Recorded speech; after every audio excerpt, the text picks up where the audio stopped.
umwe wese rero muri mwebwe namenye ko Imana yamushizemo impano izotuma abaho mu buzima, kandi impano yawe siyo mpano yujya.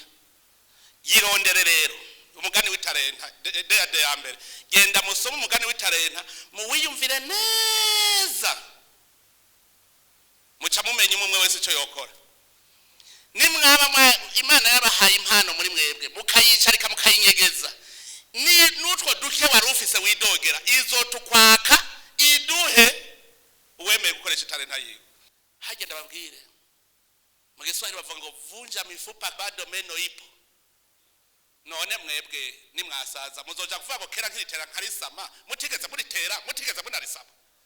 Tangura muritera ubunyene, tangura muritera ubunyene murisame, hamwe muzobwira batama banyu muti kera nk'itera nkarisama, ngo we mwabana mwebwe hanaco muzi, ngo kera je nk'itera nkarisama, ngo hana ari kubereka ingene bigenda. Kumbe ntiwigeze uritera, ntiwigeze unarisama. Ubu rero haguruka, turi mu murima w'Imana.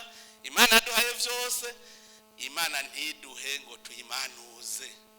Muhebe nidodombo, umutahe murawufise, shimira Imana uwo mutahe kugira ngo iwuhezagire, duce tubandanya dukora, Uburundi muzobona bwabaye paradizo ngaha ku isi. Imana ibahezagire.